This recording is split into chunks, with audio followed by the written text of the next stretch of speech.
আসসালামু আলাইকুম। আশা করছি ভালো আছেন। আমিও ভালো আছি। তবে আমাদের এই জগতে এমন কিছু ঘটনা ঘটে যায় যা সবসময় আমাদের সবাইকে ভালো থাকতে দেয় না।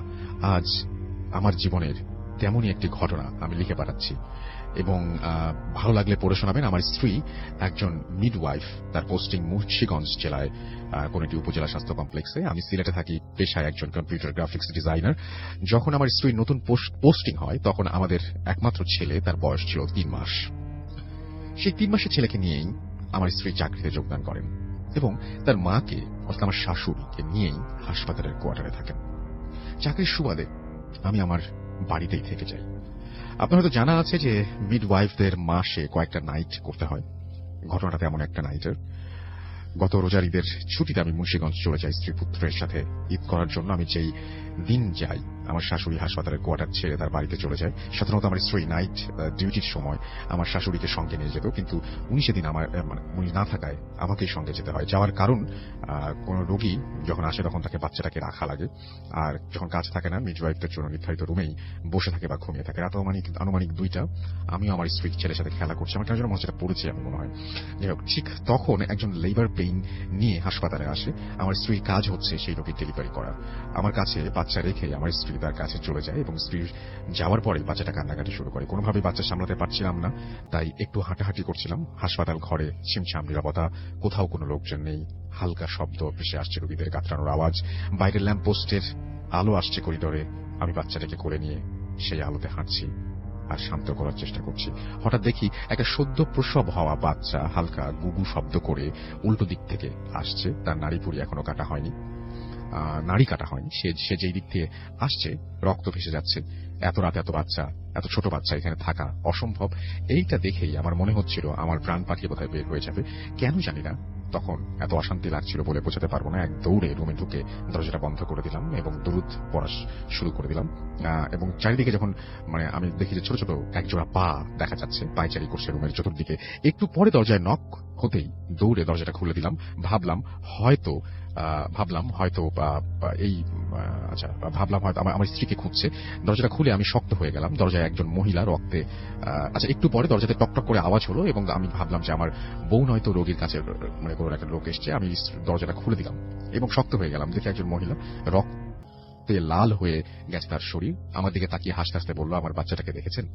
এদিক দিয়ে এসেছে। আমার বুঝতে বাকি রইল না মহিলাটি কোন বাচ্চার কথা বলছেন। আমি তখন কথা বলতে পারছি না, চিৎকার দিতে পারছি না, শুধু মনে হচ্ছে আল্লাহকে ডাকছি আর বলছি, আল্লাহ আমার বাচ্চাটাকে হেফাজত করো। মহিলা আবার হাসতে হাসতে বলল এবং হাসতে শুরু করলো এবং কোথায় যেন মিলিয়ে গেল। একটু পরে আমার স্ত্রী এলো এবং বলল যে ডেলিভারি করলাম সেই বাচ্চার মা দুজনেই মারা গেছে, কাউকে বাঁচানো যায়নি। আমি তখন আমার সাথে ঘটে যাওয়া ঘটনাটা স্ত্রীকে বলতে যেও বলতে পারলাম না, কারণ প্রথমত আমার স্ত্রী ভয় পাবে, দ্বিতীয়ত আমি হয়তো আর না গেলেও হবে, কিন্তু আমার স্ত্রীকে যেতে হবে সেখানে প্রতিনিয়ত। কিন্তু সেই রাতের ঘটনা কেন ঘটলো সবকিছুই আমার কাছে আজকে অজানা হয়ে গেল। এই ছিল আমার ঘটনা। তো আমার এই ঘটনাটা ঘটে চট্টগ্রামের মিরসরাইতে। তো আমরা গত বছর 2018 জুলাই মাসে আমরা 4জন ফ্রেন্ড মিলে ঠিক করি যে আমরা বাড়িতে ঘুরতে যাব। তো আমরা আর কি ওই সপ্তাহে আমরা ঈদের এক সপ্তাহ পর আমরা 4জন মিলে রওনা দিই। তো আমরা আর কি, যেহেতু আমার বাড়ি মিরসরে, আমার টোটাল রাস্তাটা আমার আর কি চিটাঙ্গে বাসে যাওয়া লাগে না। সো আমি ফেনী হয়ে ভেঙে আমি আর কি চিটাং যেতে চাই আমার বাড়িতে। তো আমরা রাত 11টার সময় আমরা বাসে উঠি। আমরা চিন্তা করেছিলাম যে আমরা হয়তো 3টার সময় আমরা পৌঁছে যাবো, ফজরের সময় পৌঁছে যাবো, কিন্তু অ্যাকচুয়ালি আমরা পৌঁছে যাই রাত আর কি 8টার সময় আমরা আর কি ফেনীতে পৌঁছে যাই। সেখান থেকে আমরা আরেকটা দূরপাল্লার বাসে উঠি এবং সেই বাসে করে আমরা বাকিটা রাস্তা আর কি পৌঁছাই। তো অন দ্য ওয়েতে আমার একটা ছোট ঘটনা ঘটে। তো ঘটনা যেটা, যে আমরা আর কি দূরপাল্লার বাস যেটাতে উঠি, তো আমরা 4জনের সিট একসাথে আমাদের পড়ে নেই। এর মধ্যে 2জন আমরা একদম বাসের পিছের সিটে, একজন মাঝখানে আর একজন সামনে। একদম সামনে যে সিটে বসছে তার নাম হলো সাব্বির, মাঝখানে সৌরভ এবং শেষে আমি এবং আমার এক ফ্রেন্ড শাকিল। তো যে সাব্বির বসছে তার সাথে মূলত এই ঘটনাটা ঘটে, সে আর কি চাক্ষুষ প্রমাণ। তো যেটা হয় যে বাস চলাকালীন মোটামুটি ভালো গতিতেই চলতেছিল। তো হুট করে বাস আর কি রাস্তার মাঝখানে ব্রেক করে। তো ব্রেক করে দেখে আর কি আমরা পিস থেকে মোটামুটি বলে যাই কি হলো মানে এরকম। তো পরবর্তীতে আমরা শুনি যে সামনে থেকে লোকজন বলাবলি করতেছে না এটা এরকম হতেই পারে।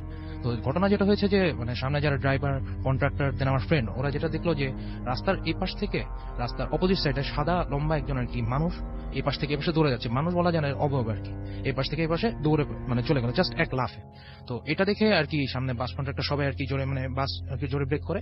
তো কন্ট্রাক্টর আর কি ড্রাইভারকে বলতেছে যে এগুলো ব্যাপার না, রাস্তায় হতেই পারে। তো এই ঘটনাটা আর কি আমরা পরে ফ্রেন্ডের কাছে বাস থেকে নামার পর শুনি। তো আমরা সেখানে আর কি বাড়িতে পৌঁছাই রাত 3টার সময়। তো পৌঁছানোর পর আমরা আর কি ওখানে রাতের বেলা ওখানে কোনো সিএনজি এরকম ছিল না। তো হাইওয়ে থেকে আমরা একটা সিএনজি নিয়ে ওখানে আর কি বাইপাস রোডে ওখান থেকে সিএনজি নিয়ে আমরা ভিতরে আর কি গ্রামের ভিতরে অলমোস্ট আরো 8 কিলো রাস্তা আমাদের বাকি। তো ওই 8 কিলো রাস্তা আমরা সিএনজিতে রওনা দিই। তো রওনা দেওয়ার পর আমরা আর কি পুরো রাস্তা আমরা যেতে পারিনি, 2 কিলো রাস্তা থাকতে আমাদের ছেড়ে দেওয়া লাগে রাস্তা বাকিটা ভাঙা হওয়ার কারণে। তো বাকিটা রাস্তা আমরা হেঁটে হেঁটে আর কি আমরা 4 জন রওনা দিই। তো এই সময় আর কি মানে অন্ধকার ছিল সম্পূর্ণ। তো আমরা আর কি সামনে থেকে আমরা মোবাইলের টর্চ লাইট দিয়ে আমরা দুজন করে আগাচ্ছিলাম। তো আমি আর আমার এক ফ্রেন্ড আর কি আমরা একটু মোটামুটি আগে গেছি আর কি। আমার সাথে যে ফ্রেন্ডটা ছিল তখন আর কি শাকিল, আর পিছে ছিল হলো সাব্বির আর সৌরভ। তো ঘটনা ঘটে মূলত সাব্বিরের সাথে, যেটা হয় যে আমরা যেহেতু একটু আগায় গেছি তো পিছ থেকে সৌরভ এসে আমাদের ডাক দেয় যে এদিকে তোরা বেশি আগে গেছিস। তো এই মাঝখানে সৌরভ যে মানে সাব্বির সৌরভকে যে বললো যে মানে তার রাস্তার মধ্যে খুব ভয় লাগতেছে, তার পিছে পিছে কেউ আসতেছে। তো সৌরভ সেটা তোয়াক্কা না করে যখন তাকে ডাক দেয় তখন আর কি মানে সৌরভ একটু আগে আসছে, তখন সাব্বিরের যেটা হয় যে মানে আমরা পিছ থেকে সবাই শুনি যে সাব্বির চিৎকার করে উঠছে, যে চিৎকার করে সাপ সাপ বলতেছে। তো আমরা সবাই মিলে যখন তার কাছে যাই, কাছে গিয়ে দেখি সে মাটিতে গড়াগড়ি খাচ্ছে এবং গড়াগড়ি খেতে খেতে সে বলতেছে যে আমার মুখ দিয়ে সাপ ঢুকে গেছে। কিন্তু আমরা আর কি তখন কি করবো বুঝতে পারছিলাম না। তো আমাদের মধ্যে যে শাকিল যে ফ্রেন্ডটা ছিল সে আর কি একটু মানে দেখতে পেলো যে ওই মানে দূর থেকে একজন মুরব্বী আর কি মানে সাদা টাইপের একজন মুরব্বী আর কি আসতেছে সামনে। তো সেটা আসতেছে দেখে মানে সে এসে জাস্ট আমাদের কোনো কিছু না বলে মানে আর কি সাব্বির মাটিতে গড়াগড়ি খাচ্ছিল, শাকিল দেখেছিল। তো সে সাব্বিরের গায়ে হাত দিয়ে জাস্ট মানে কিছু আর কি বিড়বিড় করে কিছু করে, আমরা কেউ কোনো কিছু শুনিনি। বাট সাথে সাথে সাব্বির বমি করে দেয়। তো সে বমি করে দেয়। তো সে নর্মাল হতে হতে ওই মানে মুরব্বী লোকটা আমার দিকে তাকায় বলতেছে যে তুমি অনেক বড় হয়ে গেছো। তো এটা দেখে আমি ওই লোকটাকে আমি কখনো দেখিনি আমার লাইফে, একটু আমি কনফার্ম। বাট ওই লোকটা আমাকে চিনলো, আমি বাড়ি থেকে অলমোস্ট 7 বছর পর। এখন সেই লোকটা আর কি মানে আমাদের এই কথাটা বলে কোনো অপেক্ষা না করে সে পাশে আর কি আইলের দিকে মানে রাস্তার পাশে জঙ্গলের ভিতরে আর কি হাঁটা মানে শুরু করে দেয়। তো আমরা সব অবাক হয়ে দেখলাম সে জঙ্গলের মধ্যে ঢুকে জাস্ট মিলাই গেল। তো যেটা হয়েছিল যে মানে ওই জঙ্গলের ওই পাশে খাল, সেই জায়গায় কখনো পসিবল না যে সেখানে আর কি কোনো আর কি মানুষজন আর কি কোনো খাল এমনি আর কি পার হয়ে যাবে। তো ওখানে কোনো পারাপারের কোনো জায়গাও ছিল না। তো এটা আমরা দেখলাম সেই জায়গায়। তো আমরা সেখানে বেশিক্ষণ অপেক্ষা না করে আমরা আর কি বাড়ির দিকে রওনা দিলাম। আর এই ঘটনাটা আমার বাড়ি থেকে এক মোড় আর কি একটু দূরে আর কি ঘটনা ঘটে। তো আমরা অলমোস্ট বাড়িতে 3টার সময় মানে পৌঁছাইছি। তো আমরা তো বাড়িতে ঢুকতে পারি না, আমরা ঘাটলায় বসে বসে অনেক অপেক্ষা করি। তো ফজর আজান দিল, আমরা আর কি 4 জন পরে বাড়িতে ঢুকতে পারবো। তো কম বেশি আমাদের সারাদিন আর কি আমরা সেখানে ঘোরাঘুরি করলাম, দুপুর পর্যন্ত আর কি আমরা বাইরের দিকে ঘোরাঘুরি করি। বাট দুপুরের টাইমে একটা ঘটনা ঘটে, যেটা হলো যে 4 জন ফ্রেন্ড আমরা যখন আর কি নিচে দুপুরে লাঞ্চ করতে যাই, আমাদের লাঞ্চের ব্যবস্থা করা ছিল নিচে। তো 4 জন ফ্রেন্ড যখন লাঞ্চ করতে যায় তখন আমি আর সাব্বির আমরা 2 জন আর কি একটু লেট করে নামি, বাকি 2 জন একটু আগে নেমে যায়। তো এর মধ্যে সাব্বির আমাকে আর কি মানে বলতেছে তারা দিচ্ছে যে তুই নাম একটু। তখন আমি আর কি ভাবলাম যে দোতলা আমি হাতটা ধুয়ে আমি নিচে নামি। তো ঘটনা হয় যেখানে যে আপনার যখন আমি হাত ধুতে গেছি তো তখন আমি মানে সাব্বিরের সাথে একটু দুষ্টামি করে বলতে চাচ্ছিলাম যে দেখ ওই রুমে কিছু একটা আছে, তাকে জাস্ট একটু ভয় দেখাইতে। বাট ওকে বলে যখন আমি রুমের দিকে তাকাইছি তখন ওই রুমে যে জিনিসটা ছিল সেটার জন্য আমি মানে মোটেও এক্সপেক্ট করিনি। তো ঘটনা যেটা হয়েছিল যে আপনার তাকানোর সাথে সাথে দেখলাম একজন মুরব্বী করে একজন লোক ওই রুমের মধ্যে অভাব জাস্ট অনেক লম্বা লোকটা, বাট মানে খুব কুজো হয়ে আছে, মানে বোঝা যাচ্ছে একজন লোক। তো সে দাঁড়ায় আছে এবং রুমটা ছিল অন্ধকার, একটা অভাব আমি বুঝতে পারি। তো এটা বলে যখন আমি সাব্বিরের দিকে তাকাই, আমি ডাক দিয়ে দেখ এখানে কে, বলে আমি যখন রুমের দিকে তাকাই দেখি কেউ নেই। তো আমরা পরে আর কি ওই জায়গাতে দেখি মানে ওখানে কেউ নেই। তারপরে আমরা আর কি বললাম এখানে থাকা ঠিক হবে না, আমরা নিচে নেমে যাই। তো নিচে নেমে আমরা সেদিন দুপুরে লাঞ্চ করি। তো দুপুরের পর থেকে আমরা তখন কোনো ঘটনা ঘটে। তবে বিকালের টাইমে আমরা 4 জন ফ্রেন্ড মিলে যখন আমরা নর্মালি আর কি গল্প করতেছি, তো এর মধ্যে আর কি সাব্বির ঘুমায় যায়। তো তাকে রেখে আমরা বাকি 3 জন হুট করে ভাবলাম যে এখন সন্ধ্যার টাইম অলমোস্ট হয়ে আসতেছে, এখন আমাদের কোনো স্ন্যাক্স টেক্স আমরা বাইরে থেকে কিছু কিনে নিয়ে আসি। তো ওকে ঘুমন্ত অবস্থায় রেখে আমরা 3 জন আর কি বাইর হয়ে বাজারের দিকে যাই বের হয়ে। বাট ঘটনা এখানে ঘটে যে আমরা আসার পর মানে আস্তে আস্তে অলমোস্ট সন্ধ্যা হয়ে যায়। তো এই সন্ধ্যা হয়ে গেলে তখন দেখা যায় যে মানে এসব দেখি সাব্বির আর কি উঠে বসে আছে। সে আমাদের দিকে বলতেছে যে তুই যে মানে আমাদের রেখে গেলি তুই কাজটা ঠিক করস নাই। তো আমি বলতেছি যে আমি তোকে রেখে গেলাম মানে কি হয়েছে। তো সে বলতেছে যে একজন মানে তোর দাদা সম্ভবত বলতেছে মানে মুরব্বী করে একজন লোক আসছে, এসে আমাকে বলতেছে যে তোমাদের এখানে আসা ঠিক হয়নি, তোমরা চলে যাও, ঠিক আছে, এটা বলতেছে। তো আমি বললাম যে আমার দাদা বলতেছে আমার এই বাড়িতে একজনই মানে সবচেয়ে যিনি মুরব্বী তিনি হলো মানে আমার আব্বুর বয়সে অলমোস্ট, কিন্তু উনি ওরকম ভাবে মানে অত মুরব্বী না। এবং বড় কথা হলো যে উনি সিঁড়ি বাইতে পারে না, উনি অনেক বছর ধরে সিঁড়ি উঠতে পারে না, তো উনি নিচতলায় থাকে, কখনো উপরে ওঠে না। তো তারপরও মানে আমি বললাম যে আচ্ছা তুই দাদাকে দেখছিস, ঠিক আছে। তো আমি নিচে নেমে গেলাম, তখন আমরা মানে কোনো কিছু জিজ্ঞেস করিনি। তো সেদিন আর কি আমাদের একটা ঘটনা যেটা আমি বলতে ভুলে গেছি, যেটা হলো যে আমরা যে রুমে ছিলাম, রুমের বর্ণনাটা, তো ওই বাড়িটা ছিল একটু আলিশান বাড়ি। তো ওই বাড়ির একদম ড্রয়িং রুমে আপনার 3টা ফ্রিজ ছিল, এবং এক পাশের রুমে একটা ফ্রিজ ছিল আর কি। তো বাড়িটা আলিশান, তো ওই পাশের রুমে যে ফ্রিজটা, ওই রুমটাতে আমরা থাকবো বলে ঠিক করছিলাম। তো ওখানে গিয়ে আমার এক ফ্রেন্ড আর কি সৌরভ, সে হুট করে ওই বাড়ির ফ্রিজটা খুলে চেক করতে যায় যে ভিতরে কিছু আছে নাকি। সে ফ্রিজটা খোলার সাথে সাথেই এক ধরনের মানে পচা গন্ধ পেলো। তো ওই গন্ধটা পেয়ে সে মানে বলতেছে যে ফ্রিজ এরকম পচা গন্ধ কি ভিতরে। তো আমরা বললাম থাক, দেখা দরকার নেই, ফ্রিজটা লাগাই দে, এইগুলো যদি থাকে আমরা রুমে আর থাকতে পারবো না। তো সে লাগাই দেয় ঠিকই, কিন্তু তার ওই ঘটনার পর থেকে আমার এই বাকিগুলো ঘটনা, যে আমি যে অবয়ব দেখলাম, এই ঘটনাগুলো ঘটা শুরু হয়। তো এরপর আর কি আমরা বিকালের টাইম ওখানে ঘোরাঘুরি টাইম স্পেন্ড করি। বাট সন্ধ্যার সময় আর কি আমরা যখন আর কি, সন্ধ্যা বলতেছি রাতে যখন আমরা ঘুমাতে যাই, তো তখন আর কি একটা ঘটনা ঘটে। ঘটনা যেটা হলো যে আমরা চারজন আর কি, যেহেতু আমাদের দিনের বেলা এরকম আমরা দেখছি, তাছাড়া আমাদের এরকম আর কি একটা নিজেদের মধ্যে একটা সাসপেন্স কাজ করতেছে। তো সেই কারণে আমরা চারজন যেটা করলাম যে একই বেডে আমরা চারজন শুভ বলে ঠিক করি। তো এর মধ্যে আর কি আমি মোটামুটি এক ঘুম দিয়ে আর কি সকালে উঠি। বাট সকালে ওঠার পর আমাকে আমার ফ্রেন্ড যে একজন সৌরভ, সে আমাকে বলতে, তুই তো সারা রাত তো ঘুমাইলি, তুই তো অত একটা টেরো পাস নাই, সারা রাত যে কি হলো। তো আমি তাকে জিজ্ঞেস করছি যে কি হয়েছে। তো সে বলতেছে যে যেটা হয়েছে যে মানে সে সজাগ ছিল, তো আমরা তিনজনই মোটামুটি ঘুম। তো হুট করে আমাদের মধ্যে সাব্বির, যে ছেলেটা সবচেয়ে বেশি ভয় পেয়েছিল, সে ঘুমের মধ্যে আর কি উঠে গেছে। উঠে গিয়ে সে বলতেছে যে চল এখন বেড়ে যাই, ছাদে যাই। কিন্তু যে ছেলে ভয়ের কারণে, সে পাশে বাথরুম ছিল, বাথরুমে যেতে ভয় পাচ্ছিল, সে বলতেছে যে না বের হই। তো সৌরভ বুঝলো যে এখানে একটা ঝামেলা, তো তাকে কতক্ষণ ঠেলা টাক্কা দিল। একটু পর তার হুশ আসলো। হুশ আসার পর সে বলতেছে কি রে, তুই আমাকে ঘুমের মধ্যে ঝাঁকাচ্ছিস কারণ কি? কিন্তু সে কিন্তু মানে তখন দাঁড়ানো অবস্থায়।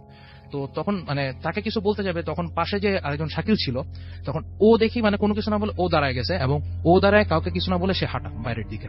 তো আমরা তখন আর কি মানে আমরা বলতে তখন সৌরভ আর ওই সাব্বির, তারা দুই সজাগ ছিল, তারা আর কি ওই শাকিলকে ধরে কতক্ষণ মানে শোনার চেষ্টা করে, তাকে জাস্ট ঠেলা ধাক্কা দিতে, তারও ঘুম ভাঙে। কিন্তু সেও বলে যে কিলে তোরা আমার সাথে এমন করতেছিস। তো এখন আমি ছিলাম ঘুমে, তো তখন ওদের তিনজনের মধ্যে ওই দুজনকে ধরছে, এখন আমি ঘুম। তো হুট করে যেটা তখন তারা তিনজন দেখে যে আমি বলে ঘুমের মধ্যে আর কি হাত পা নাড়ানো শুরু করে দিই, কথা বলতেছি যে ছেড়ে দে এরকম টাইপের। বাট অ্যাকচুয়ালি আমার এই টাইপের কোনো কিছু মনে নেই। আর তারা বলে যে আমি টোটালি এমন করছি। তো এমন করতেছি দেখে তারা তিনজন মিলে আমার গায়ে হাত দেয়, এবং আমি বলে সাথে সাথে এরকম করা বন্ধ করে দিই, এবং তারা আমাকে ডেকে তুলে।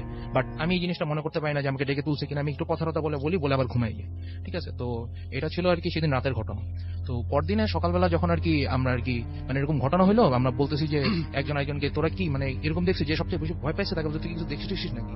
সে বলছে হ্যাঁ আমি একটা স্বপ্ন দেখছি। বলে যে স্বপ্নে কি দেখছিস? তো সে বলতেছে যে মুরব্বি করে একজন বৃদ্ধ হয়েছে, যে দাদু আসছিল দেখছিলাম আমি, সেই দাদু সবার গায়ে হাত দিয়ে বলতেছে যে তোমাদের এখানে আসা ঠিক হয় না, তোমরা চলে যাও, এটা বলতেছে। তো আমরা আর কি সেই ঘটনা শোনার পর আমরা সেদিন সারাদিন আর তেমন ওয়েট করিনি।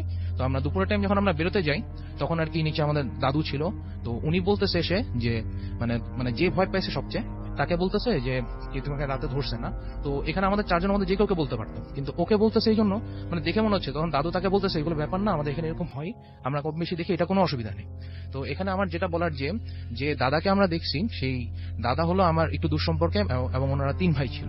এবং ওনাদের এখানে ট্র্যাজেডি যেটা হলো যে উনি সবার বড় ছিল, ওনার যে সবচেয়ে ছোট ভাই, ওনার ছিল বাড়ি, উনি ওই জায়গায় একটা আলিশান বাড়ি বানাইছে, বাট কেউ ওই বাড়িতে থাকে না। ওনার মেজো ভাই ওখানে নিচতলায় আর কি ওখানে থাকতো, এখন মোটামুটি আর কি মানে মেজো দাদা উনি অন্য আরেক জায়গায় থাকে। তো যে বড় দাদা ছিল উনি মূলত থাকতো। তো যে ঘটনাটা হয়েছে যে বড় দাদা একটা ট্র্যাজেডিতে মারা যায়, তাও অলমোস্ট 4 বছর আগে। যেটা ছিল যে ওনার টাকা পয়সার অভাব ছিল প্রচন্ড। তো উনি যেটা হয় যে একটা টাইমে আপনার একটা জায়গায় ধার করতে যায়, এবং উনি ধারটা করতে পারেনি। তো সেই কারণে উনি একটা কষ্ট নিয়ে সে আর কি মারা যায়। এখন আমরা সবাই এটা ধরে নেই যে উনি ভাবে মারা যায়। তো তারপর থেকে ওই বাড়িতে আমরা কেউ আর থাকি না। আমি অলমোস্ট 7 বছর পর গেছি, বাট লাস্ট টাইম ওই বাড়িতে যারা থাকছে তারা অলমোস্ট 4 বছর আগে আর কি। তারপর কি আমরাই ফার্স্ট ওখানে ছিলাম। তো এই ছিল আমার ঘটনা। ওকে, থ্যাংক ইউ। আমরা সরাসরি তার কাছে চলে যাব এবং তার কাছ থেকে একটা ঘটনা শুনে আসবো। আশা করছি এই ঘটনাটা আপনার ভালো লাগবে। আপনার নাম এবং কোথা থেকে এসেছেন সেটা একটু কাইন্ডলি বলবেন, তারপর আপনার ঘটনায় যাব। জি, আসসালামু আলাইকুম ভিউয়ার লিসেনার। ওয়ালাইকুম আসসালাম। আমি আসছি শ্যামলী থেকে, আমার নাম আবির। তো আমি সরাসরি ঘটনাতে চলে যাচ্ছি। ঘটনাটা আমি আমার ফ্যামিলি যেখানে থাকে সোনারগাঁকে কেন্দ্র করে। তো আমরা একটা বাসাতে উঠছিলাম 2011 সালে। বাসাটা দোতলা। বাসাটার একটু বিবরণ দেই। বাসাটা ছিল একটু লম্বা, পিছনে ছিল কিছু ময়লার স্তূপ, তারপর ছিল লিচু বাগান। লিচু বাগানটা বিশাল বড় ছিল, ওইখানে দিনের বেলা এতটা লোক দেখা যাইতো না। তো বাসার সামনে একটা রাস্তা ছিল, আর রাস্তার পাশে একটা আম গাছ ছিল, বড় আম গাছ। তো গাছটা অনেক বড়, বাট গাছটাতে ফল আম আসতো হাইস্ট 20 থেকে 25 এরকম আসতো আম। তো আমরা থাকতাম দ্বিতীয় তলায়। তো বিশেষ করে আমরা প্রতিটা রাতে শুনতে পেতাম যে হাঁটার শব্দ, নুপুরের আওয়াজ, ইট ফালার শব্দ। তারপর সকাল বিকেলবেলা কিছু মানুষ মোড়া নিয়ে বসছে, এই মোড়াটা যেখানে রেখে আসছে ওইখানে নাই, সকালবেলা থেকে অন্য জায়গায় শিফট করা মোড়াটা। তো আমরা বাড়িওয়ালাকে এগুলো জানাই, বাড়িওয়ালা বলে যে আসলে এগুলো আমরাও শুনি, বাট আমরা কখনো আমাদের ডিস্টার্ব করে না, মানে আমাদের কোনো ক্ষতি হয় না দেখে আমরা কাউকে কিছু করতেছি না এদের বিরুদ্ধে। তো আমার ফুপি, উনি বলে রাখা বলে উনি 5 ওয়াক্ত নামাজ পড়ে, খুব ভালো মানুষ। তো উনি আমাদের বাসায় বেড়াতে আসেন একদিন, তো অনেকদিন থাকেন। তো হঠাৎ আমি তখন স্কুলে পড়ি, তখন স্কুল থেকে এসে আম্মু আমাকে বলতেছে যে তোমার ফুপিকে পাওয়া যাচ্ছে না, দেখো তো কাদের রুমে গেছে। তো আমি ভাবলাম হয়তো বাড়ির মধ্যেই আছে, তো আমি একটু বাড়ি থেকে সবার রুমে একটু চেক করে আসি। তো কারোর রুমে পাইলাম না, তো আমি ছাদে গেলাম। ছাদে গিয়ে দেখি, বলে রাখা হলো রাসেল ভাই, মানে আমাদের ছাদে কোনো রেলিং ছিল না, রেলিং নাই। আর গাছটা অনেক বিশাল হওয়াতে মানে গাছের পাতা ছাদের থেকে ধরা যেত। তো ফুপিকে দেখলাম আমি ছাদের এক কিনারে আম গাছের দিকে তাকিয়ে বিড়বিড় করে কিছু বলতেছে। আমি ভাবলাম হয়তো তসবিহ পড়তেছে বা কোনো সূরা এরকম কিছু হয়তো পড়তেছে। তো আমি বিষয়টা খেয়াল করে ফুপিকে ডাক দিলাম। ফুপি আমাকে হাতের ইশারা দিয়ে বললো যে আমি আসতেছি, এরকম কিছু একটা বুঝাইলো। তো আমি নিচে চলে গেলাম। তো আম্মুকে বলছি, আম্মু ফুপি আসতেছে, সমস্যা নেই, তুমি টেনশন করো না। তো ফুপিকে আসর নামাজের পর আমি ফুপির সাথে গল্প বলতেছিলাম। তো ফুপি আমাকে বলতেছে যে আমি ফুপিকে বলতেছি যে ফুপি তুমি তখন দেখলাম তুমি আম গাছের দিক থেকে কি যেন বিড়বিড় করে বলতেছো। তো ফুপি বলতেছে কই না তো, তুই কিভাবে বুঝে যে আমি বিড়বিড় করে বলতেছি? আমি বললাম না, আমার কেন জানি মনে হলো। না এমনি কিছু না। তো ফুপি চলে যাবে, রাত্রে ভাইয়া আসবে। তো দুপুরে খাওয়া দাওয়ার পর আমি ফুপির সাথে কথা বলতেছি, গল্প গুজব করতেছি। তো ফুপি আমাকে বলতেছে যে আচ্ছা তোকে একটা কথা বলি। তোকে আমি ওই দিনই বলতাম, বাট তুই ভয় পাইতি, বাট কথাটা বলতে হচ্ছে তোদের সতর্ক থাকতে হবে এটা থেকে। আমি কই কি হয়েছে ক্লিয়ার করে বলো। পরে বলেছে যে গাছ তুই দিন দেখছিলি যে আমি কথা বলছি, আসলে কথা বলতেছিলাম যে গাছটা আম গাছটা, ওইখানে 2টা জিন থাকে, একটা পুরুষ একটা মহিলা। তো পুরুষের দাড়ি নাকি অনেক লম্বা, অনেক লম্বা, আর মহিলার চুল ওই পুরুষের দাড়ির মতো লম্বা। ওই 2টা জিন ওই আম গাছে থাকতো, আর ওদের রাস্তা ছিল আমাদের ছাদ দিয়ে ওই লিচু বাগান পর্যন্ত। তো ওরা কোনো ডিস্টার্ব মানে তোদের কোনো ক্ষতি করবে না, তোরা ওদেরকে কোনো ক্ষতি করিস না। আর ওরা ক্ষতি করবে তখন যখন কিনা তোরা গাছটা কেটে ফেলবি। তো গাছটা কাটতে না বলিস, আমিও বলছি তুইও একটু বলিস গাছটাতে কখনো না কাটে। তো ফুপি বলে চলে যায়। তো আমিও বাড়িওয়ালাদের কাছে বলছি যে গাছটা কাটে না, এরকম এরকম কাহিনী ফুপি আমাকে বলছে। তো কারণবশত বাড়িওয়ালা বড় ছেলে গাছটা কেটে ফেলে, বলে যে আগে দেখে লাভ কি, আমও তো আসে না ভালো করে, এটা কেটে ফেলি। তো গাছটা কেটে ফেলার পর দেখা গেল যে কয়েক বছর পর ওনার বাবা মারা গেছে, বাড়িওয়ালার ছেলের বাবা মারা গেছে। তো এরপরে কয়েক বছর পর দেখা যায়, কিছুদিন পর দেখা যায় মানে আমাদের বাসার নিচতলা একটা ভাড়াটিয়া, মানে সেটার সাথে কি গাছ কাটার কোনো সম্পর্ক আছে? কয়েক মানুষ তো যে কোনো সময় মারা যেতে পারে, বা কয়েক বছর পর মারা গেছে আপনি বলছেন, তো এর সাথে মানে গাছ কাটার কোনো সম্পর্ক মানে নেই? আমি জাস্ট ওই গাছ কাটার সম্পর্কে যদি বলছে ক্ষতি হবে, আচ্ছা। আমি মনে করতেছি এইটার জন্যই হয়তো। আচ্ছা, আপনি মনে না করছেন হতে পারে, সেটা। বিশ্বাস। আচ্ছা ওকে। তারপর আমাকে আমি নিচে বাড়ির ভাড়াটিয়া থাকতো, তো উনি ওনার ছোট ছেলেকে নিয়ে ছাদে উঠছে কাপড় শুকাতে রোদ্রে। তো উনি কাপড় শুকাইতে মানে ছড়াইতেছে, আর এমন সময় আওয়াজ শুনলো, তো দেখলো যে ছাদের মধ্যে তার ছেলেটা নাই। আচ্ছা। পরে গিয়ে দেখে যে ছেলেটা নিচে পড়ে আছে। ভাগ্য ভালো যে নিচে বালু ছিল, বালুতে পড়ছে। তো উনি ছেলেটাকে অনেক মানে কান্না করছে, অনেক ভয় পাইছে, ছেলেটা অনেক ভয় পাইছে, ছেলেটা হাত পা ছিঁড়া যায়। তো সবাই বলে যে ছেলে বাচ্চাদের সাথে নাকি ফেরেশতা থাকে, হয়তো ফেরেশতারা ওকে সেভ করছে। তো উনি একটা কবিরাজের মানে হুজুরের কাছে যায়, হুজুর তাকে পানি দেয়, ঝাড়ফুঁক করে, আর বলে যে ওই ছাদ থেকে নাকি আরো 7 জন পড়বে। এখনো 2 জন নাকি 1 জন পড়ছে। তো তারপর আমাকে আর কোনো ঘটনা হয় নাই। তারপর হয়েছে যে আপনার বাড়িওয়ালা যে বড় ছেলে, তার ওয়াইফের সাথে একটু সম্পর্ক খারাপ, এবং ওই বাড়িতে এখনো ঝগড়া, আর ভাইদের মধ্যে বিভক্ত আর হইতেছে। তো আমার কারণবশত বাড়িটা ছেড়ে দেই। তো এই ছিল ভাই ঘটনাটা। আরো একটা ঘটনা চলে যাবো আমাদের প্রথম অতিথির কাছে। আপনার নামটা আরো একবার প্লিজ বলবেন, তারপর আপনি কোথা থেকে এসেছেন সেটা বলবেন, তারপর আপনার ঘটনায় যাবো। আসসালামু আলাইকুম, আমি নিয়াজ, মিরপুর থেকে এসেছি। তো আমার এবারের ঘটনাটা আমি একজনের কাছ থেকে মানে 2 জনের কাছ থেকে আমার শোনা, এবং আমি এই ঘটনা শোনার পর আমি ঘটনাটা মানে সত্যি কিনা সেটার জন্য মানে ওখানে যে হুজুর মানে উনি অনেকদিন ধরে ছিল, ওনার সাথে আমি কথা বলছি। উনি বলেছে যে এটা এই ঘটনাটা ঘটেছে। তো ঘটনাটা হলো 2001 কি 2003 দিকে। আপনার ঘটনাটা ঘটে মিরপুরে ওখানে এক কলোনিতে। তো ঘটনার সময়টা ছিল আর কি আপনার তখন কুরবানির সময়টা। তো তখন মানুষজন আর কি 3-4 দিন আগে ওখানে আর কি কলোনির মাঠে গরু রাখে। তো ওখানে গরু রাখে এখন সেখানে আর কি আপনার মানে একজন লোক মানে ওই জায়গার একজন কলোনির একজন বাসিন্দা, উনি মানে অলমোস্ট 3 দিন আগে গরু নিয়ে আসে, এবং গরু নিয়ে এসে উনি আর কি ওখানে খুঁটিতে বেঁধে রাখে আর কি, ওখানে মাঠে খুঁটিতে। জি। তো ওখানে খুঁটিতে রাখাকালে মানে আরো অনেকে আর কি পরে গরু নিয়ে আসে, এবং এইখানে গরু নিয়ে আসার পিছনে এখানে ঘটনা যেটা ছিল যে আপনার মানে গরুর ক্ষেত্রে একটা জিনিস একটু অ্যাবনর্মাল ছিল, যেটা হলো যে যখন ওই লোকটা গরু নিয়ে আসে, গরুটা ছিল অনেক বড় সড়ো কালো গরু। তো সেই গরুটা আর কি অলমোস্ট আর কি ওই লোক ওনার পিছে পিছে হাঁটতে হাঁটতে আসছে, এবং জিনিসটা এমন যে উনি যেদিকে মন নিছে কোনো দড়িতে টানা, ওনার পিছে পিছে হাঁটতে হাঁটতে আসছে টোটো। তো এখানে আসার পর আর কি ঘটনা যেখান থেকে শুরু হয় যেটা হলো যে আপনার সেই দিন রাত থেকে আর কি আপনার ওই এলাকাতে আপনার মানে রাতের বেলা আর কি সবাই গরু এরকম রেখে যেত, সবাই আর কি এমনি কলোনির সামনে বাঁধা রাতে মাঠে গরু রেখে যেত, এবং পরদিন উঠে দেখতো যে একটা কি দুটা করে গরু নেই। তো এভাবে ঈদের আর কি 3 দিন আগে ঘটনা ঘটে, 2 দিন আগে ঘটনা ঘটে। তো এরকম গরু মানে হারায় যাচ্ছে। এখন দুই পাশে কলোনির দুই পাশে দুটো গেট, এই 2 গেট বাদ দিয়ে অন্য কোনো জায়গা দিয়ে গরু নিয়ে যাওয়ার কথা না, এবং দুই পাশে গার্ড ছিল, এবং তারা বলছে যে এইটা এখানে এই সময় মানে সারা রাত মানে কখনো এখান থেকে গরু নেয় নাই কেউ, গরু আসেও নাই, গরু ঢুকেও নেয় রাতে তখন সেটা। তো সেই কারণে মানে ওনারা এখানে ভেরিফিকেশন দেয়, এবং ঈদের দিন আগের রাতে তো কলোনির লোকজন যখন দেখতেছে গরু আর কি এরকম হারা যাচ্ছে, তো তারা বলতেছে যে এখানে যে গার্ড আছে গার্ডকে একটু বলি রাতে সারা রাত পাহারা দেয়, দেন এখানে হুজুর যে আছে ওনাকে একটু বলে রাখি। তো মানে ওই মাঠটা ছিল এক্স্যাক্টলি মসজিদের সামনে। তো ওখানে ওই কলোনি এখানে মানে যে গার্ড এবং হুজুর মানে রাতে এরকম আর কি সজাগ থাকে। তো অলমোস্ট তারা রাতের বেলা মানে অলমোস্ট তারা 1:30 কি 2টার দিকে তারা যেটা দেখে যে মানে এখানে যে কলোনি একটা মানে একটা গরু বাঁধা ছিল, যেটা কালো গরু বাঁধা, ওটা হুট করে আর কি মানে নর্মাল দাঁড়ায় গেছে। গরুটা এমনি 4 পায়ে ছিল, দাঁড়ায় গেছে 2 পায়ে, এবং সে আস্তে আস্তে এমন একটা আকৃতি নিছে মানে খুবই বড়, এবং সে পাশে মানে একটু এদিকে এসে আশেপাশে যে একটা গরু ছিল সেই গরুটার গায়ে জাস্ট ঝাঁপে পড়ছে, এবং গরুটার আর কি মানে জাস্ট গরুটাকে আর কি মানে খেয়ে ফেলছে বলা যায়, আবার ইয়া করবে না, গরুটার মানে জাস্ট ওই জায়গা থেকে নাই। তো এরকম হয়েছে। তো ওরা এই জিনিসটা দেখে, এই জিনিসটা দেখার পর তারা রাতে তখন কিছু কারণে ফজর আযানটা দেয়। তো তারা যেখানে ওখানে যে হুজুর ছিল মূলত যে বড় হুজুর, ওনাকে আর কি ডেকে নিয়ে আসে। তো উনি যেটা বলে যে ওই গরুকে মসজিদের ভিতর আর কি যেখানে ওই এরিয়াতে নিয়ে আসে।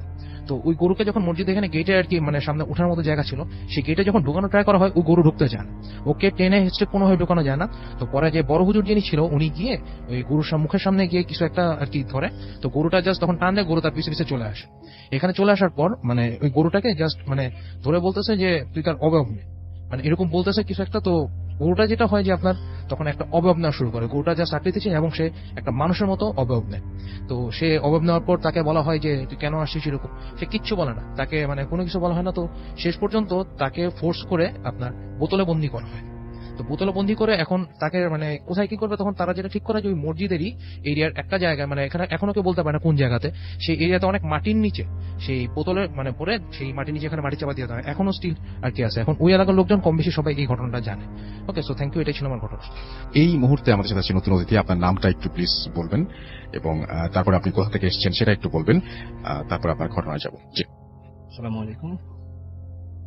জি আসসালামু জি বলেন। আসসালামু আলাইকুম। আসসালামু আলাইকুম। আমি আরমান হোসেন, জি আসছি ধানমন্ডি থেকে। জি তো আমি আজকে যে ঘটনাটা শেয়ার করব সেটা হচ্ছে তার ঠিকানা বা সম্পর্কে আমি না যাই, জি। এটা আমি না বলি, আমি সরাসরি ঘটনায় চলে যাচ্ছি। জি প্লিজ। তো ঘটনাটা শুরু হয় আমাদের সাথে এই আগস্ট মাস থেকে। তো তার মানে যার ঘটনাটা তার ছদ্মনাম আমি তৃষা দিচ্ছি। জি তো তৃষার হঠাৎ করে মানে সাডেনলি অসুস্থ হয়ে পড়ে। তো তাকে হাসপাতালে নিয়ে যাওয়া হয়। হাসপাতালে ডাক্তার বলে যে অ্যাপেন্ডিসাইডের অপারেশন করতে হবে। তো দেন অপারেশন করার পরে 4 দিন পরে তাকে বাসায় নিয়ে আসা হয়।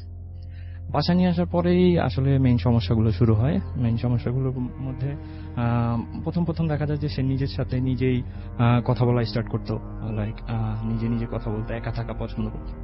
তো আস্তে আস্তে এই ব্যাপারগুলো আসলে একটু বাড়তি দিক নেয় আর কি।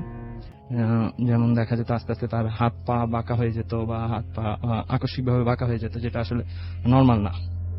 তো এইটা তার বাবা মারা খুব ভালোভাবে খেয়াল করে। তারা 2-1 বার ডাক্তারের পরামর্শ নেয়। ডাক্তার বলে যে ওর অপারেশনের কারণে শরীর দুর্বল, তো আস্তে আস্তে এটা ঠিক হয়ে যাবে। তারা স্যালাইন দিয়ে রাখে বা যে কোনো একটা সলিউশন দেয় নর্মাল। তো তারপরেও এটা আসলে নেক্সট ঠিক হয় না। এটা আসলে আরো গভীর আকার ধারণ করে। যেমন ও নিজে চুল নিজে টানাটানি করতো, হাত বাঁকা করে ফেলতো, নিজে গলা নিজে চাপ দিয়ে ধরতো। তো এইসব কাহিনী পরে আসলে ওর ফ্যামিলি ডিসিশন নেয় যে ওরা ভালো একজন হুজুর বা কারো পরামর্শ নেয়। তো বিভিন্ন জায়গা থেকে 3-4 জন হুজুরকে আনা হয়। তো তো তারা যখন তৃষাদের বাড়িতে আসে, তৃষাদের বাড়িতে আসার পরে আসলে ওরা বাড়িতে, হুজুরা বাড়িতে ঢুকার সাথে সাথে তৃষার রিয়েকশনটা থাকে যে আপনারা কেন আসছেন, আপনারা এসে কোনো লাভ হবে না, এই মেয়ে আমাদের অনেক বড় ক্ষতি করে ফেলেছে। মানে লাইক এই কথাগুলো আসছে সরাসরি তৃষার মুখ থেকে। তার ভিতরে কোনো কিছু ইন হয়ে যায়, এই জন্য হয়তোবা এরকম কথাবার্তা আসে। তো হুজুর বলতেছে যে আচ্ছা আমরা বসে কথা বলি, দেন দেখা যাবে।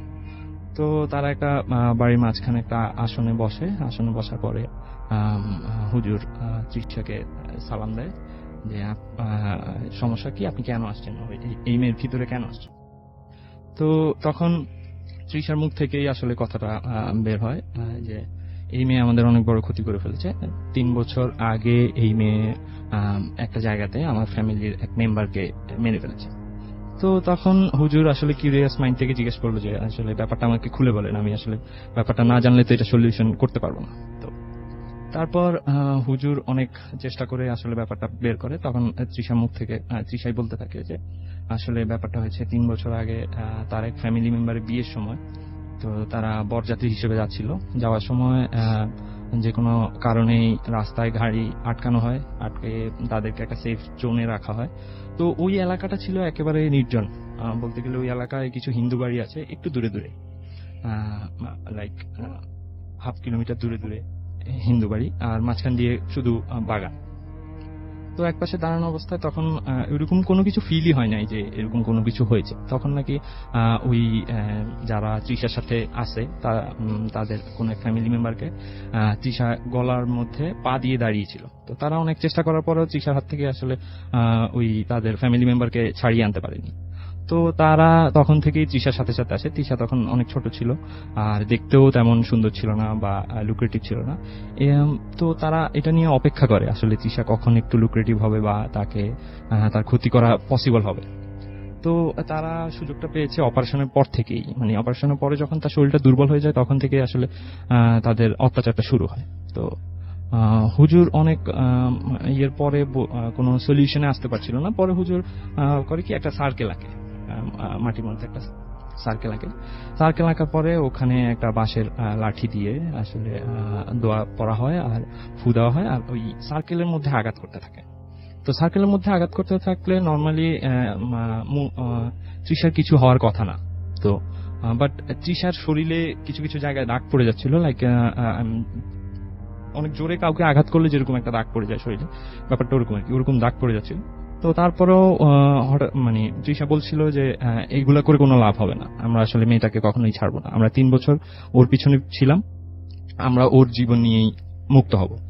তো হুজুর অনেক দোয়া দুরুজ পড়ার পরে বাড়ি বন্ধ করা হয় কয়েকটা ওয়েতে, কিন্তু তারপরেও এই সমস্যাগুলো আসলে থেকে যায়। ঠিক আছে, তারপরে আমাদের বাড়ি মানে জিসাদের বাড়ির পাশে এক মাদ্রাসা আছে, ওই মাদ্রাসার এক হুজুরকে আনা হয়। ওই হুজুর পরে আসার পরে আবার ব্যাপারটা আবার টোটাল শিওর হওয়ার পরে বলে যে কি হলে আপনারা এই মেয়েকে ছাড়বেন। তো তাদের একটাই কথা যে আমরা কোনোভাবেই তাকে ছাড়া হবে না, আমরা এই মেয়ের জীবন নিয়েই তবেই মুক্ত হব। তো তারপরে ওই হুজুর আসলে অনেক দোয়া দুরুজ পড়ার পরে মোনার ভিতর থেকে তৃষার ভিতর থেকে আসলে ওগুলোকে বোতলবন্দি করা হয়, বোতলবন্দি করার পরে মাটিতে পুঁতে ফেলা হয়। এখন নর্মালি একটু ব্যাপারটা নর্মাল আছে, এখন একটু সমস্যা কম হচ্ছে, বাট মাঝে মাঝেও একটু সমস্যা হয় আর কি। এই ছিল আমার ঘটনা।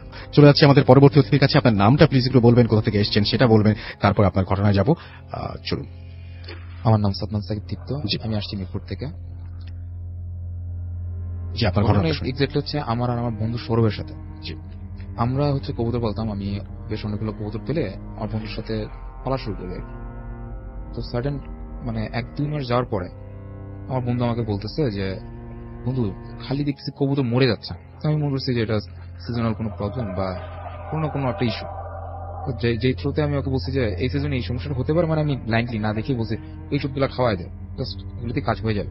জি, কিন্তু 1 সপ্তাহ পরেও বলছে বন্ধু আমার কবুতর স্টিল মিসিং। তো আমি বললাম কি আচ্ছা চল তোর সাথে আমি যাবো না পরের দিন। সেদিন আর যাইনি, পরের দিন আমি গেলাম, যে জাস্ট ছাদে দেখি যে খালি কবুতর মরতেছে, বাট 5 তলা ছাদের উপর তো মানে কোনো ওয়েই নেই, কারণ ঘর করা। রুমের মতন করে ঘর করা, এটার ভিতরে না কাক ঢুকতে পারবে না চিল, কোনো ওয়েই নেই যে একটা কিছু কবুতরগুলোকে নিয়ে যাবে। তো আমি মানে এক সাইড থেকে ছাদটা বেশ বড়, তো আমি এক সাইড থেকে আরেক সাইডে যেতে যেতে মানে হুট করে দেখি ছাদের অপর সাইডে কে জানি একটা গোল সার্কেল করে, ফার্স্ট আমি রং মনে করছিলাম, গোল সার্কেল করে মানে অনেক কিছু রাখা, একটা বাটিতে দেখলাম ব্লাড রাখা, একটাতে দেখলাম বোন আছে মানে হাড্ডি, মানে বেশ এরকম মানে কালো হয়ে গেছে সবকিছু। আমার বন্ধু কিছু না বুঝেই রাগের মাথা, ওর কারণ ওর কবুতরগুলো মারা গেছে, রাগের মাথা সব লাথি দিয়ে ফেলে। তো ওটা থেকে আমি লোক ডেকে আনলাম, আমরা লোক ডেকে এনে ছাদটাকে আগে পরিষ্কার করাইলাম, তো ছাদে যা যা করা যায় করালাম।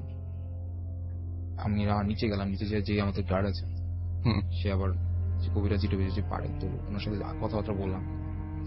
উনি বললো যে হ্যাঁ এখানে ব্ল্যাক ম্যাজিকের কি কি করে এরকম কিছু। উনি বলছে যে হ্যাঁ এরা কালো জাদু বা এরকম কিছু করে, আপনারা এগুলো নিয়ে আর মাথা ঘামায়েন না। আমরা বললাম এখন মানে এত কিছু আর জানতে চাইনি। আমি বলছি আমাদের বিল্ডিং এ করে না, বিল্ডিং এর বাইরে, আপনাদের বিল্ডিং এ একজন আছে। আচ্ছা, তো তার জানলাম, তার নামটা না বলি আর কি, তা আমাদের বিল্ডিং এ আছে। তো তার বাসার সামনে উনি যা বলছে যে এই ছাগলের যে হাড়িটা দেখতে পাচ্ছেন মাথার, ওটা কিন্তু বলি দেওয়া।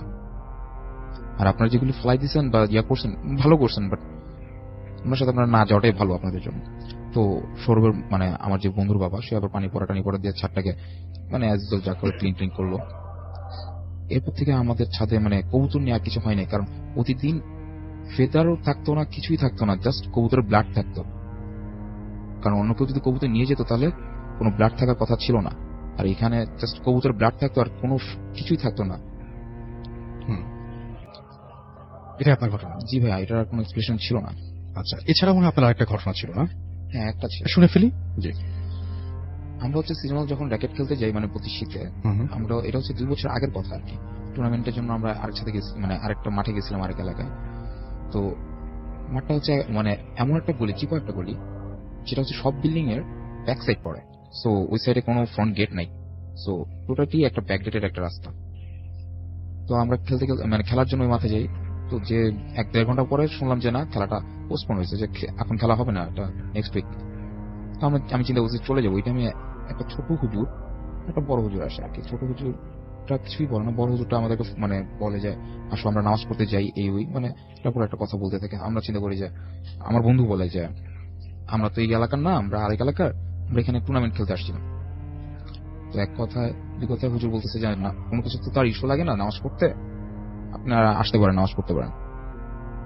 হুজুরটা অনেক ছিল, মানে কোনো ফোর্স করতেছে না, আবার অনেকভাবে কনভিন্স করার চেষ্টা করছে। তো এক পর্যায়ে আমি আমার বন্ধুকে বলি, বন্ধু এত কথা না বলে চল আমরা আমাদের কোয়ার্টারে চলে যাই, কোয়ার্টারে যেয়ে আমরা আমাদের মতন খেলতে পারি।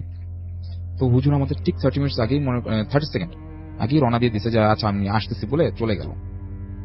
তো আমরাও চিন্তা করলাম হুজুর আবার আসবে, এত কিছু করার থেকে আমরা এখান থেকে সরে যাই, এটাই ভালো। তো আমরা আমাদের মতন রওনা দিয়ে দিলাম, চিন্তা করলাম হুজুর আমাদের একটু আগেই তো গেছে, সমস্যা নেই, আমরা পাস করে চলে যেতে পারবো। আমরা যতই হাঁটি হুজুরকে আর পাইনি, কারণ ওই ওয়ে মানে এমন একটা জিনিস, কারো বাসায় যেতে পারবে না, মানে কোথাও যাওয়ার রাস্তা নেই, মানে যাই হবে হুজুর আমাদের সামনেই পড়বে, আর আমরা সামনে পড়তেই হবে, কারণ যেভাবে আমরা তাড়াতাড়ি গেছি। তো হুজুরকে আমরা সামনে পাইও নাই। এটাই ছিল ভাই আমার ঘটনা। মানে okay, thank you so much, thank you. আপনার কাছে আমি আবারও আসবো। আমাদের আরো একজন অতিথি যিনি একটু আগে আমাদের একটা ঘটনা বলেছেন, তার কাছ থেকে আমরা আরেকটা ঘটনা শুনে আসবো। আপনার যে আরেকটা স্টোরি আছে সেটা একটু কাইন্ডলি আমাদের বলবেন। তার আগে আপনার নামটা বলবেন, কোথা থেকে এসেছেন, যেহেতু আপনাকে দেখা যাচ্ছে না। জি, আমি আরমান হোসেন, আমি এসেছি ধানমন্ডি থেকে। তো আমার সাথে ঘটে যাওয়া আরেকটা ঘটনা আমি শেয়ার করছি। এটা সম্পূর্ণ আমার সাথে ঘটে যাওয়া ঘটনা।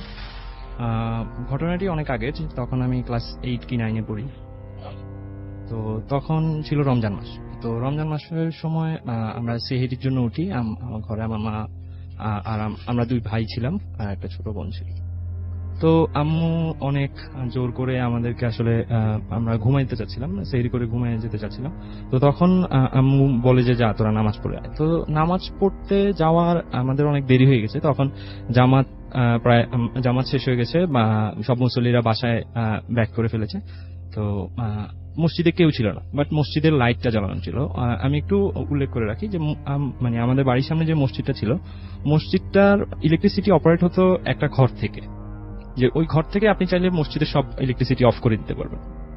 তো আমি আসলে মসজিদে যাই আমার ছোট ভাইকে নিয়ে। তো ছোট ভাই অনেক ছোট ছিল, ক্লাস 2 তে আর 3 তে এরকম পড়ে। তো আমরা মসজিদে যাওয়ার পরে আমি অজু টুজু করি, আমার ছোট ভাইও তখন অত কিছু বুঝে না, আমার সাথে অজু টুজু করে নামাজ পড়তে আসে। তখন আমি 2 রাকাত পড়ার পরে সেকেন্ড 2 রাকাত পড়ার সময় হঠাৎ করে ওই ঘর থেকে মসজিদের সব ইলেকট্রিসিটি বন্ধ করে দেওয়া হয়। লাইক এখন তো কেউ নামাজ পড়বে না, এই জন্য মসজিদের লাইট জ্বালায় রাখাটা আসলে ঠিক হবে না, এই জন্য হয়তো বা বন্ধ করে দেওয়া হয়। তো আমি অন্ধকারের ভিতরেই নামাজটা শেষ করি। তখন হচ্ছে মানে সেহরির পরে সূর্য উঠতে একটু দেরি হতো, একটু সময় নিত। অন্ধকারটা ছিল এমন যে কিছু দূর দেখা যায়, বাট চেহারা স্পষ্ট বোঝা যায় না। কিছু দূর মানে 15-20 হাত পর্যন্ত দেখা যায়, কিন্তু কোনো কিছু বোঝা যায় না। তো আমাদের মসজিদ থেকে বের হয়ে ইটের রাস্তা ছিল। তো আমি যখন নামাজ পড়ে বের হলাম, ইটের রাস্তা দিয়ে নর্মালি কোনো কেউ যাতায়াত করলে বা কোনো রিক্সা যাতায়াত করলে আসলে একটা শব্দ হয়, ইটের রাস্তারও একটা শব্দ হয়, আবার রিক্সারও একটা শব্দ হয়। তো আমি মসজিদ থেকে বের হয়ে রাস্তায় আসার সাথে সাথে আমার সামনে দিয়ে একটা রিক্সা পাস করলো, অনেক ঝনঝন আওয়াজ করে রিক্সা পাস করলো। আসলে এমনি নর্মালি রিক্সার আওয়াজটা কিন্তু নর্মাল ডেতে অনেক দূর পর্যন্ত শোনা যায়, ঠিক আছে। তো আমি রাস্তা বের হয়েছি, রাস্তা বের হওয়ার সাথে সাথে দেখলাম যে আমার রাস্তার অপোজিটে একটু দূরে আমাদের পারিবারিক কবরস্থান। তো কবরস্থানের ওইখানে কেউ একজন দাঁড়িয়ে আছে, দাঁড়িয়ে কবরের দেয়ালের মধ্যে হাত রেখে কান্না করতেছে। তো আমি আসলে তখন আমার কোনো সেন্স কাজ করে না যে আমি কি করতেছি বা আমি কি করব, এরকম কোনো সেন্স কাজ করে না। আমার ছোট ভাই আমার পিছনে ছিল। তো আমি আস্তে আস্তে বাড়ির দিকে মুভ না করে আমি ওই যে কবরস্থানে দাঁড়িয়ে থাকা ওই লোকটার দিকে মুভ করছিলাম। তো আমার সন্দেহ হলো আমার বাড়িতে মুয়াজ্জিন, যিনি আমাদের মসজিদের মুয়াজ্জিন, উনি আমার জ্যাঠা। তো আমি সন্দেহ করছি যে হয়তোবা আমার জ্যাঠা হবে, উনি কবর জিয়ারত করে হয়তোবা দোয়া করতেছে। অনেক সময় দেখা যায় যে দোয়ার সময় মানুষ কান্না টান্না করে এরকম। তো আমি আসলে দূর থেকেই প্রথমবারই একটু যাওয়ার পরেই আমি ডাক দিলাম যে জ্যাঠা নাকি, বাট ওই দিক থেকে কোনো আওয়াজ আসছে না, ওই দিক থেকে সম্পূর্ণ চুপ। আমি তখন আমার ছোট ভাই আমাকে পরে এটা শেয়ার করে যে ও আমার হাত ধরে টানছিল যে ভাইয়া বাড়ির দিকে আসো, এটা ঠিক হচ্ছে না। বাট আমি অত কোনো কিছু তোয়াক্কা না করে আমি ওই দিকেই যাচ্ছিলাম, আমার কনসেন্ট্রেট সব ওই লোকটার দিকেই যে কবরস্থানের পাশে দাঁড়িয়ে আছে। তো আমি এক কদম 2 কদম আস্তে আস্তে তার দিকে যাচ্ছিলাম এবং তাকে ডাকছিলাম যে জ্যাঠা আপনি কি কান্না করতেছেন অথবা কবর জিয়ারত করতেছেন। আমি ডাকতে ডাকতে প্রায় ওনার সাথে আমার সাথে ডিস্টেন্স হবে 3 কি 4 হাত। তো 3-4 হাত ডিস্টেন্সে আমি একটু রাগান্বিত স্বরে ডাকলাম যে জ্যাঠা নাকি, আপনি কথা বলতেছেন না কেন, ঠিক আছে। তো 3-4 হাত দূরত্ব থেকে ওই অবয়বটা আমার দিকে ফিরলো। মানে তখন রাসেল ভাই আমার সিচুয়েশনটা এমন, আমি আসলে কি করব বুঝতেছি না, আমি আসলে কি করে ফেলেছি সেটাও বুঝতেছি না। তো উনি যখন আমার দিকে মুখটা ঘোরালো, মুখটা দেখে আমি একেবারে অবাক। মুখটার এক্সপ্রেশন আমি কিভাবে দিব, মানে কারো মুখ যদি আগুনে জ্বলে যাওয়ার পরে যেই পোড়া মাংসগুলো নিচের দিকে ঝুলে থাকে, চেহারাটা অবিকল তেমন, মানে মনে হচ্ছে যে তার চেহারাটা যেন কেউ একজন ঝলসে দিয়েছে, ব্যাপারটা এরকম। তো আমি আসলে খুবই খুবই ভয় পেয়ে যাই। আমি পরে জাস্ট আমার মনে আছে যে আমি আরেকবার বলছিলাম যে জ্যাঠা না, আপনি জ্যাঠা না।